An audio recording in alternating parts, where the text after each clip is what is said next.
Good evening, good morning, wherever you may be today. This is Mike B. I am back live and direct. I've been gone for quite a while. As you can see, hopefully, I'm being picked up quite well. Just check here my levels. I am live on X and YouTube. And check out my new splash page there. Swancentric Media with Mike B is back. Um, and we're kind of doing a little bit of rebranding, little bit of rebranding. Let me get my thing going here. Camera adjustment. And so yeah, I am live on X and YouTube. I am live on the Swancentric channel on YouTube. But yes, I got myself into a little bit of a situation on X, and I got my channel taken down. And it was a lessons learned. Yeah, lessons learned. I'm going to be totally candid with you regarding how X is. I'm not a social media person at all. I don't really do social media, and um, when social media first came out, I never even had a MySpace page, and Facebook was something I never really got into. Never really got into many of these social media apps. So Instagram, Snapchat, uh, Facebook, all these social media channels was something that was just not my thing. Even though I do work with technology, um, social media, social media is just not my thing. Plus, I'm really busy. I don't have time for social media. But I got caught up in on X because X is a platform that allows you to just basically express yourself verbally, express yourself by responding to others, and it is addictive. It's it can be addictive, and I sort of wandered away from the true intent of why Swancentric Talks Live was established.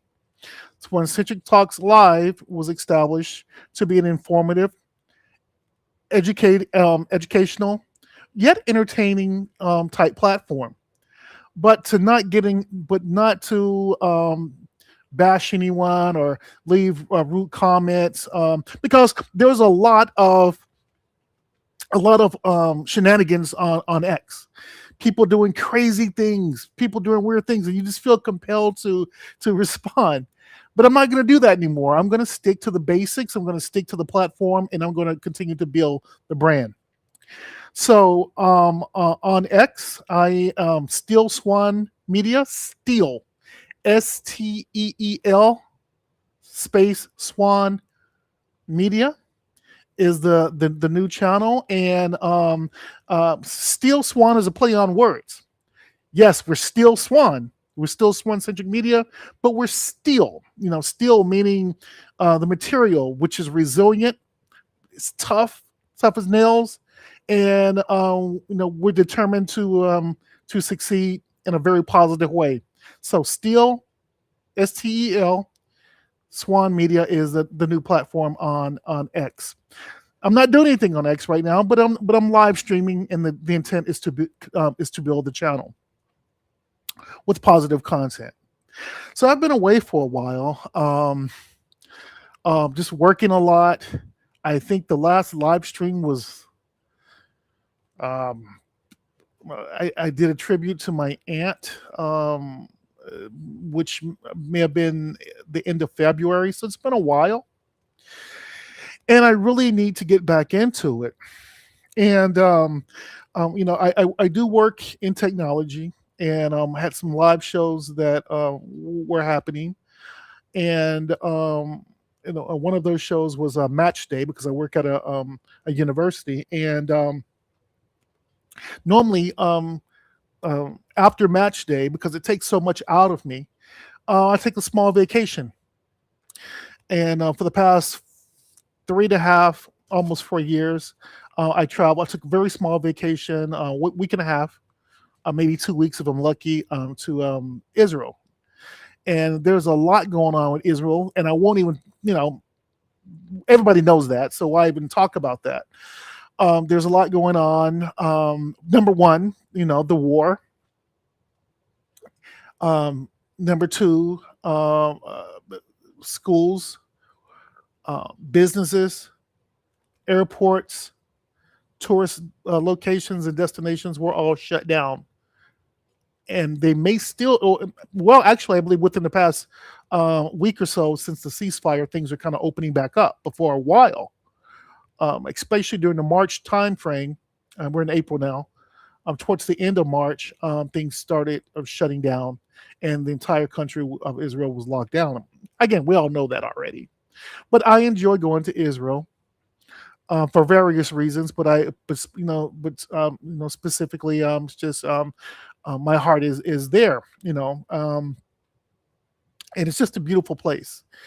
Despite what you are hearing in the media, once you go to Israel, Jerusalem, even the Dead Sea. And again, I've talked about these things before, and so I don't want to be redundant, but it's just a majestic place. And there's this term called Jerusalem syndrome, and meaning that when you get there, you automatically become overwhelmed with the sense of being truly connected to spirituality, connected to something, connected to the world, connected to the epicenter of the world. And you do feel it in a very profound way.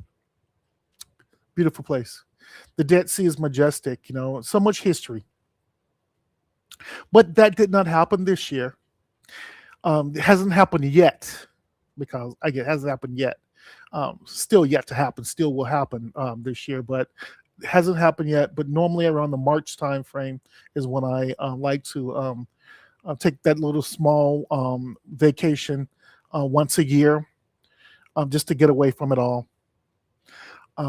But there's been a huge financial impact on so many other things that are happening for everyone, especially if you fall within that middle income um, salary bracket. Gas prices, as we know, food prices, inflation, cost of living, is very noticeable, especially where I live. I can't speak for other states or cities, but I can speak for Southern California. Um, supermarkets, Walmart, um, Costco, Sam's Club, all the different shopping malls. They're not packing it in like they used to. You can go into a Walmart and maybe see a handful of people during the weekday, um, and maybe not so many on the weekends, where it used to just be the epicenter of like everybody looking for deals and bargains and looking to save money. They would all go to Walmart. Not anymore.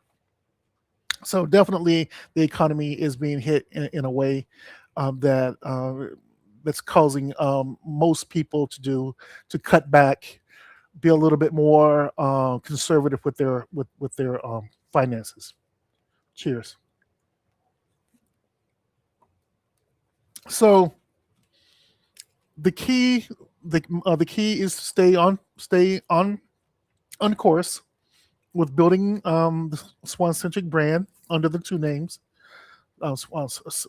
Steel Swan Media and Swancentric Media, and to develop the business. I love media. I love podcasting. It's in my DNA, and I want, and I, I'm at the age right now where I'm focusing on retiring. But when I say retiring, I mean working a corporate 9 to 5 and just doing my own thing, and possibly relocating somewhere where I can settle down and enjoy beautiful sunrises and beautiful sunsets. So I don't really have a lot to talk about. This is more of a catch-up show. I'm beta testing a new computer, beta testing some new software. So hopefully I'm coming across well. And of course, beta testing the new platform, X channel. But going back to a couple of hot topics that have been in the news lately. And again, I don't want to just really talk about the war so much because everyone is talking about that. But one thing did come up within the past few days, and it was the topic that President Trump posted on his True Social channel, his platform, and it was this picture right here. And this picture right here has been stirring a bit of controversy. Donald Trump did explain what it was, but we all know what it really symbolizes and what it means. It looks like uh, Donald Trump as Jesus Christ, in Jesus Christ's clothing, healing the sick, and it looks like that with right above him those are soldiers that appear to be angels, his angels, and things like that. And I see a young lady that's with her praying hands on the left side, that's kneeling down with her hands in a praying position. So obviously we know exactly what that meant, even though he said that uh, um, he was trying to identify himself as a doctor, healing the sick. Very, very interesting. Now, here's the thing. I have 2 points, two things. Donald Trump, President Trump, is an entertainer. He's been in the media for decades. So he likes this particular type of attention. President Trump is not presidential. He's a businessman and an entertainer. He's just like an actor, So he will do things like this. Is there any malicious intent behind it? I don't believe that there is any malicious intent about it. Okay, I do believe that he's full of himself. He's full of himself, and he likes to be that guy on always in the spotlight, like a gazillion other people on the planet. So I don't think there was anything. I don't think that he looks at himself as a Christ-like figure. I think that he was just acting in typical entertainment form. That's what I believe. With that being said, this isn't the first time this has been done. Allow me to bring back a painting from 2012 of Barack Obama. Um, this is a Barack Obama. This is a painting that was done by a gentleman named Michael D. something. I don't know. I can't even pronounce that, but it was part of an exhibit called the Artist on the Stump, in which he depicts President Obama at that time as definitely illustrating that illustrating that he is a Christ-like figure with the crown of thorns and in a pose as if though he's hanging from a cross. In my opinion, this is worse than the Trump picture. So this is the very first time this has been done. So we're making a big deal out of Donald Trump, but this was done back in 2012, and it was in the media in 2012, and maybe a little bit was said about it, but not a whole lot as what they're making with Donald Trump. So again, it simply shows you the power of the media, and the media will definitely try to show you things to influence you. What was this famous? I don't know if it was an actual quote by Jim Morrison of the Doors, but those who control the media controls minds. So it's all about how I can put this information on the news networks, on social media, and try to twist the narrative that this is something more than what it is. So that's my take on it.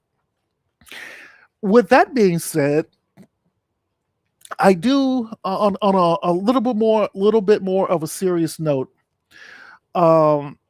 We talk about, and I'm going to skim the top of what's happening right now in the Middle East as it relates to peace.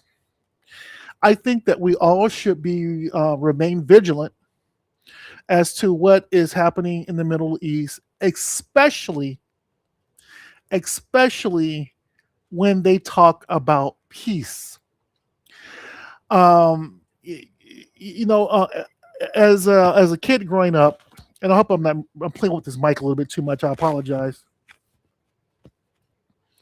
As a kid growing up, there was a Bible verse that I have always remembered, and that Bible verse is I'm going to show you here. It says, "While people are seeing peace and safety, destruction will come on them suddenly, as labor pains on a pregnant woman, and they will not escape." First Thessalonians 5 verses 3. Now, again, this is not a sermon.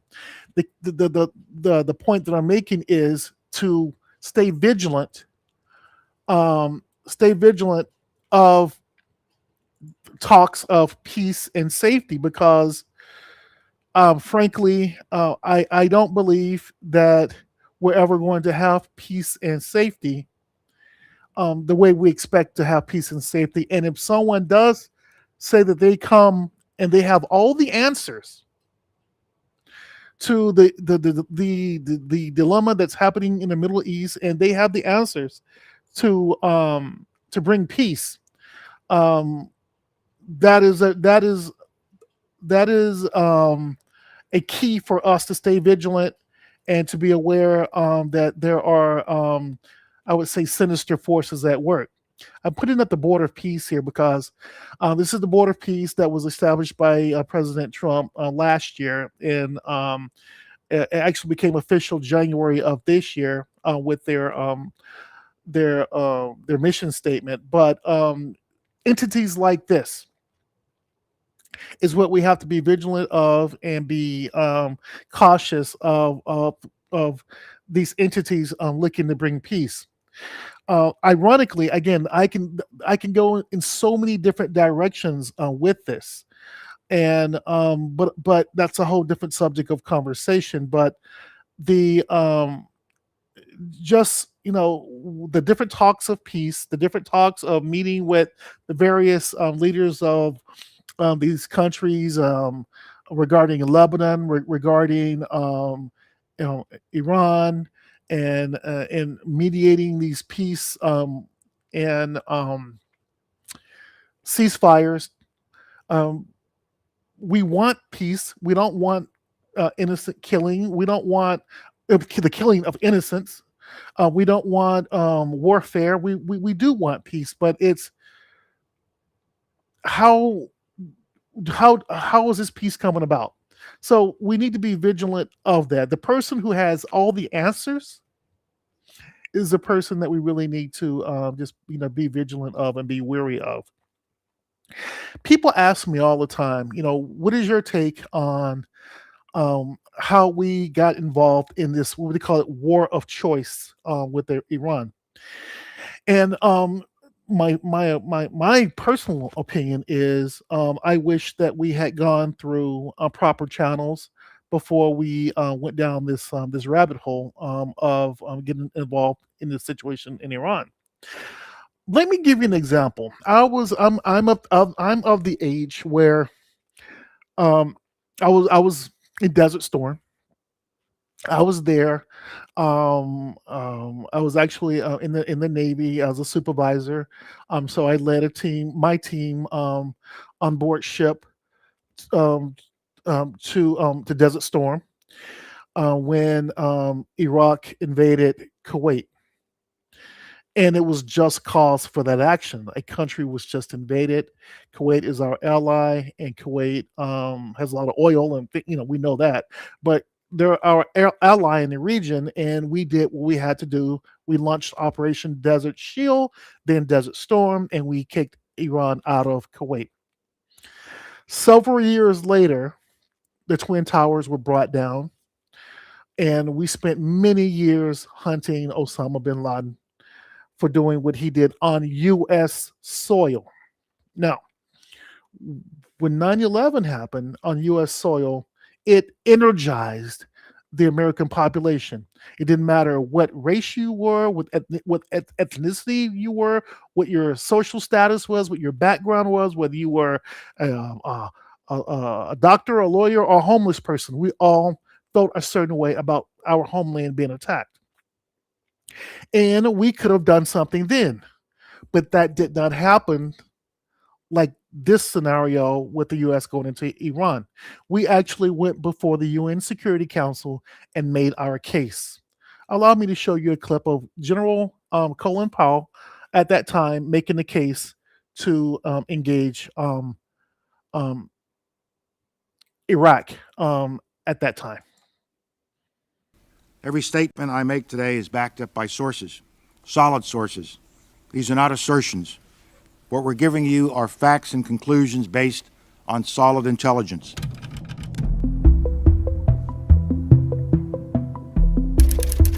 2003.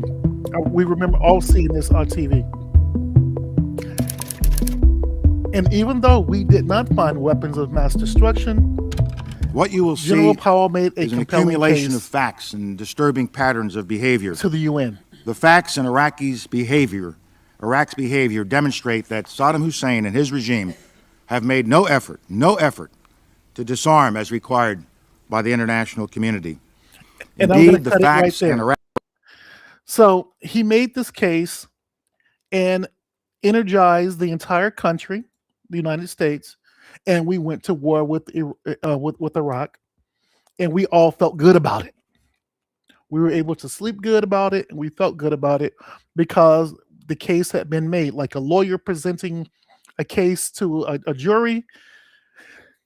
General Powell made his case, and we felt good about it.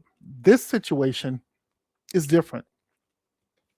This situation is different because we did make the case, and the cases that are being made via news conference.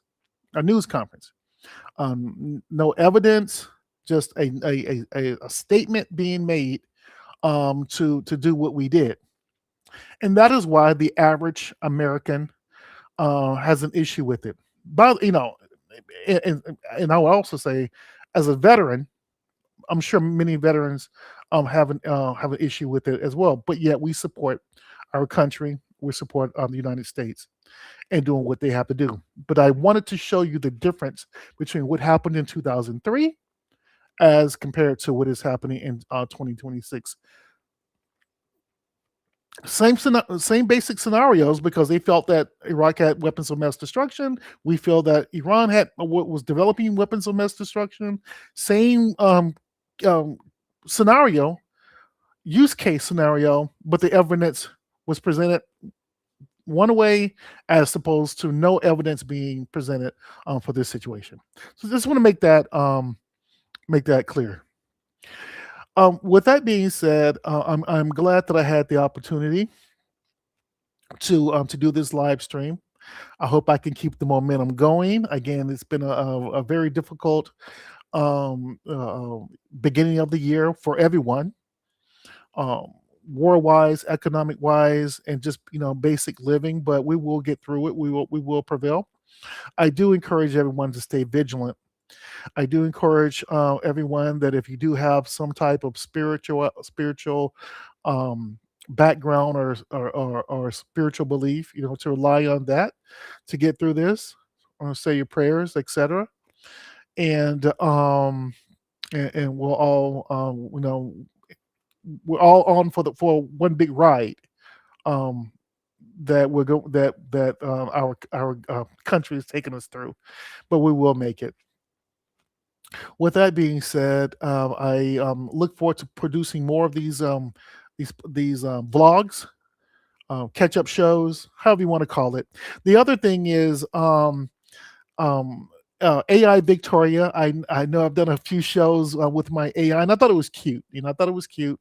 That may have been one of the reasons why I got flagged. So I thought that having an AI co-host would balance my opinion, balance my opinion with facts, and I thought it was something different and challenging to put together to make all that work. I'm probably not going to do that. But I am looking at some other applications, some other tools that I can use for that, but not straight away. I'm going to do some research and see. But as far as AI AI Victoria, she's no more. But I just wanted to give you an update on that. It'll just be Mike B. So enjoy Mike B. And I look forward to bringing you more shows in the future. With that being said, I want everyone to have a great night or a great morning wherever you may be in the world. And I will bring you more content very, very, very soon. Have a